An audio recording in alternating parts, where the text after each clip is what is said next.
Le titre de ce film, L'avenir nous appartient, n'a pas été choisi par hasard.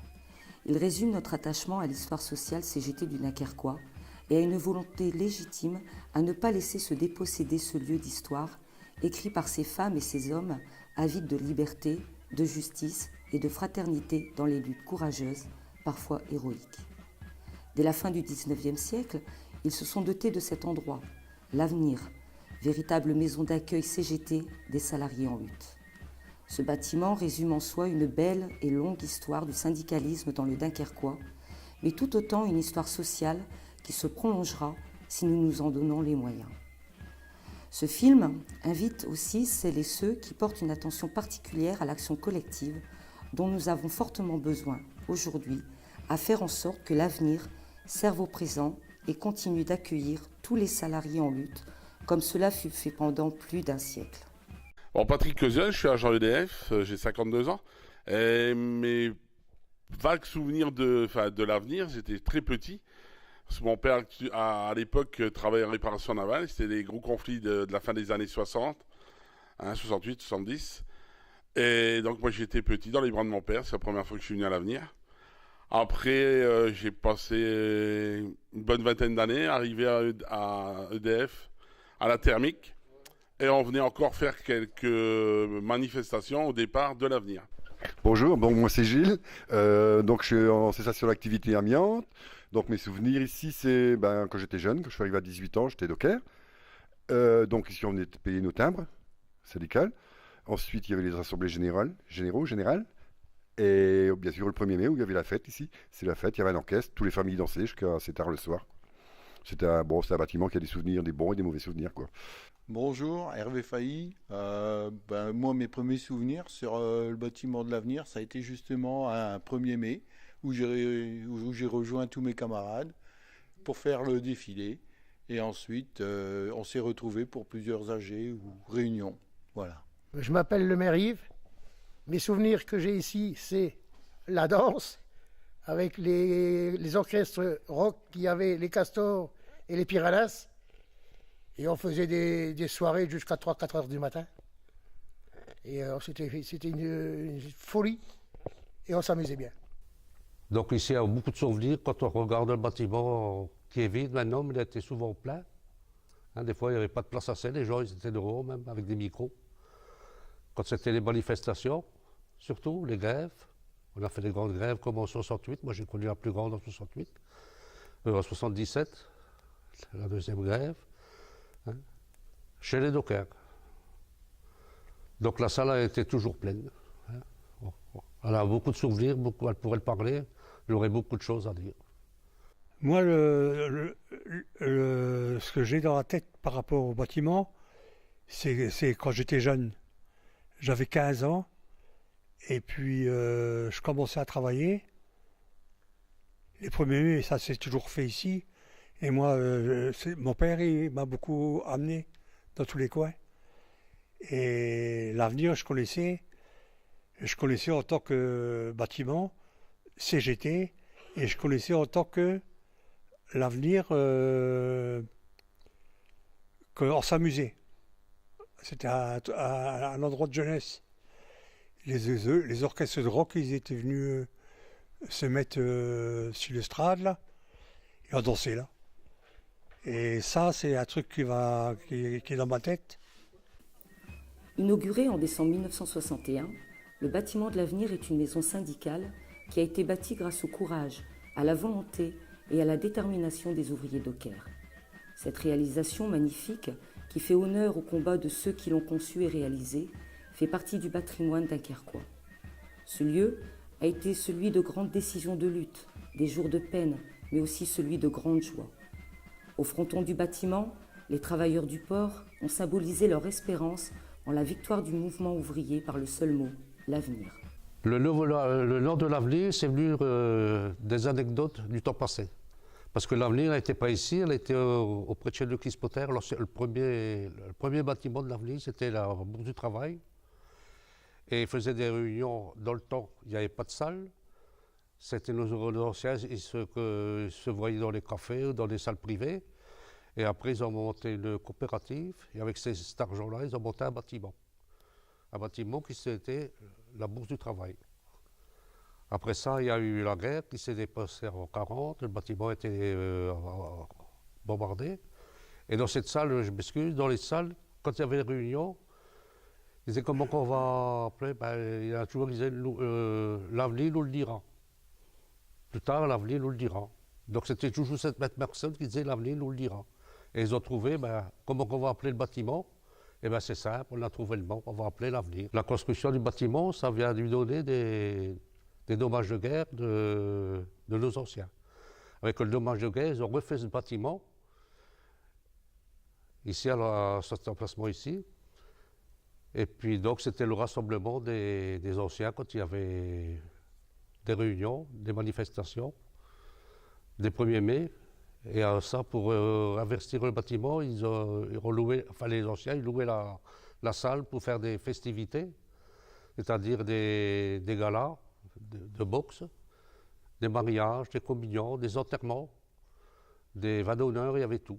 Et ici, c'était bien, c'est parce que nous, on faisait tous les bals c'était ici. Nous, en étant jeunes, c'était notre fief, c'était nos rencontres et notre lutte. Moi, j'ai ma carte, j'ai été professionnel en 1964.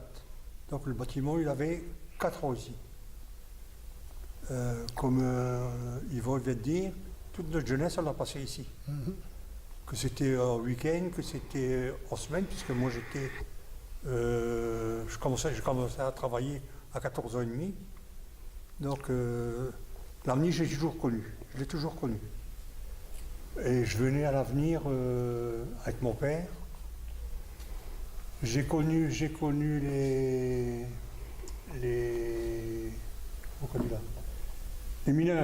mineurs qui sont venus ici. Ah oui. Il y avait un grand drapeau qui était tendu, parce que la salle était pleine. Hein. Et la salle était pleine et puis c'était plein de dockers dehors. Il y avait des micros qui étaient installés, puis que dans le Roger parlait au micro, il l'entendait dehors. J'ai vu des mineurs tordre le drapeau et quand on jetait des pièces dedans. Mais les 68, c'est pareil. J'étais au chantier de France à cette époque. C'était une grande grève. Et cette grève-là, on l'a passée avec tout le monde ensemble. Il y avait une cohésion entre toutes corporations, aussi bien Chantier de France, Réparation Navale, que Zegler, tout ça. Et on faisait des matchs de football au terrain du Fort-Louis pour essayer de ramener un peu d'argent. Et c'était notre but, c'était notre enfance. J'ai aimé le bâtiment, tu sais, et j'aime encore. Si on est là, c'est pourquoi. C'est pour ça, hein.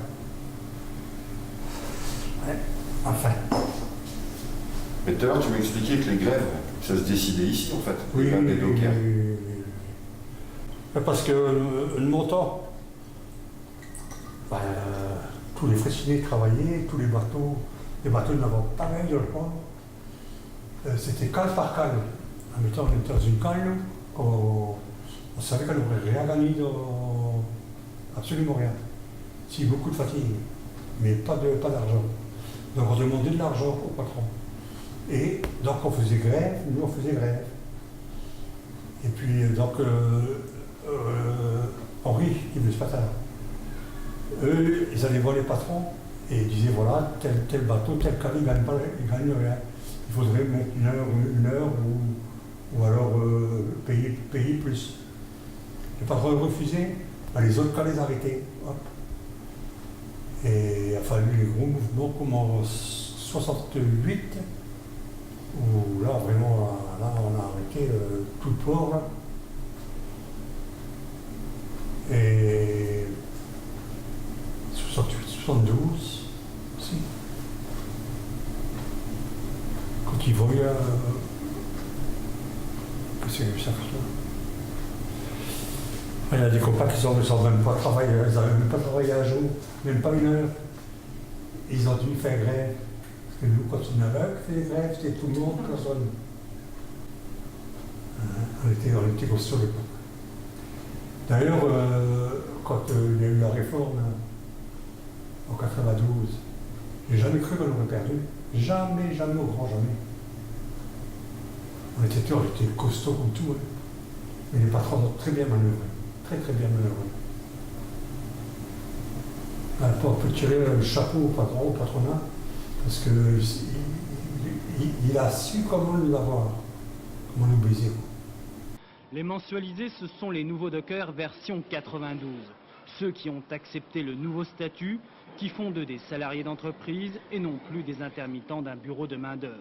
À Dunkerque, il serait 260 sur 1000 dockers. Ces frondeurs ont créé un syndicat dissident, signé un accord avec les employeurs, ce qui leur vaut les foudres de la CGT.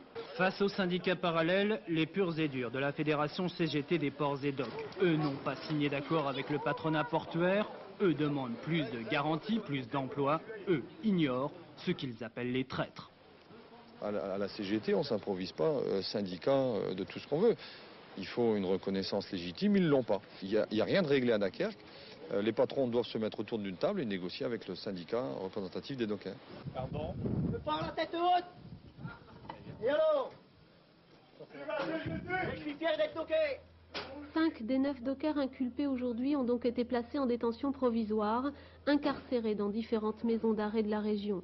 Ils ont réclamé un débat différé et seront représentés vendredi au juge d'instruction. Rien ne peut leur être reproché qui ne soit pas lié à la violence avec laquelle on essaye de priver de leur emploi des milliers de dockers.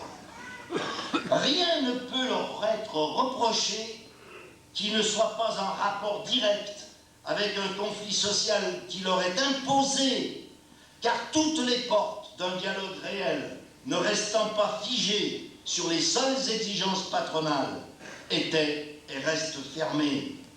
Tous les grands mouvements de grève, c'est parti d'ici. On allait au BCMO. Le BCMO prenait la parole. Roger disait, allez, tout ça à l'avenir. Là, on savait que si on venait à l'avenir, c'est qu'on avait un conflit. Il y avait un conflit qui naissait, ou qui était en train de naître. Et tout ce qu'on a réussi à avoir, c'est par la lutte. S'il n'y a pas eu la lutte, on n'aurait rien eu. Les patrons auraient continué à nous payer. On était escatés au bout de la journée. Et puis on n'était pas payés. Parce que personne ne voulait faire le docker. C'était une punition. Tu n'apprenais pas à l'école, et tu vas faire le docker. Mon père il disait. C'était une punition. Par contre, à force de lutte, là, on a gagné notre vie. Et on était jalousés. Ah, tu fais le docker ? Ouais, moi, je ne peux pas faire le docker. Mon père n'était pas sur le port. Ah oui, mais sauf que mon père, il s'est battu pour que moi, j'avais quelque chose. Si c'est mal à travailler, c'est le père qui nous a donné le boulot. S'il n'y avait pas eu la lutte, on n'aurait rien eu. Absolument rien. Aujourd'hui, propriété des syndicats CGT du Nord, ce siège historique des luttes syndicales est en souffrance. Il est urgent de trouver les moyens financiers pour le restaurer, le réhabiliter, le sauvegarder. Le devenir de ce site relève de réflexion et réponses collectives. Si sa rénovation n'est pas lancée rapidement, il pourrait être détruit. Son emplacement à proximité de la gare de Dunkerque, au cœur de la ville, est une opportunité pour en faire sa promotion. Ce haut lieu du syndicalisme dunkerquois doit pouvoir servir de mémoire pour demain. Donc le but de la création de cette association qui a été créée il n'y a pas longtemps, ça a été un travail quand même sur lequel on est depuis un bon moment. Le but c'est surtout d'obtenir un maximum de fonds financiers par tous les biais possibles. Donc les premiers, ça sera par nos militants, la CGT, mais aussi d'aide publique. Pour réhabiliter le bâtiment qui malheureusement au fil des années s'est un peu délabré, pour atteindre notre objectif qui est celui de l'UL et de l'Union départementale, d'intégrer par la suite ce bâtiment pour qu'il continue à vivre et qu'on continue à mener, à organiser des réunions, des actions syndicales, préparer nos luttes futures parce que on a de quoi faire. Donc passer par l'association, c'est incontournable. Nous, l'association, ça nous a sauvés en étant docker. Automatiquement, tout ce qui est politique, aussi bien les maires de Dunkerque, le premier que le deuxième, qu'eux, ils voulaient avoir le bâtiment, se l'approprier, sans donner un sou, et le démolir. automatiquement l'association nous sauve. Et nous, vis-à-vis des anciens qui sont disparus ou qui sont décédés vis-à-vis de maladies, nous on est contents. C'est tout ce qu'il nous fallait. Le rêve du patronat comme des politiques, c'était de faire disparaître ce bâtiment. Donc c'est un combat à double sens. Il y a le combat de mettre tout en œuvre pour le sauver, pour que notre mémoire elle existe, du combat qui a été mené. Et le deuxième combat, c'est que restauration dit argent. Et on ne peut pas faire autrement que de se tourner vraiment vers ceux qui possèdent, ceux qui peuvent nous aider, et qu'on puisse le restaurer. Mon passé syndical, c'est énorme. Tout ce que mon père a fait ici, pour ici, et tout ce que j'ai pu faire, eh ben, je ne regrette absolument rien du tout. Et puis l'association fera qu'elle va continuer à perpétuer tout ce que nous on pense de l'avenir, quoi. Vous voyez, il faudrait faire venir ici des camarades qui, s'ils avaient un doute du rapport de force, il faudrait qu'ils viennent dans ce bâtiment pour faire des cures.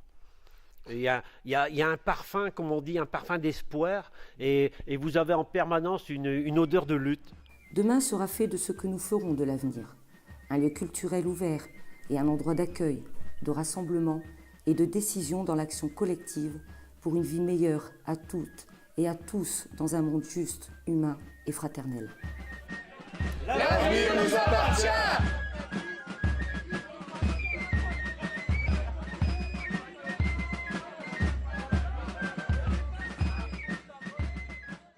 Et merci François.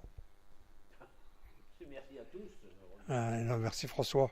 Parce qu'il n'y aurait pas eu toi, je me demande où on en serait aujourd'hui.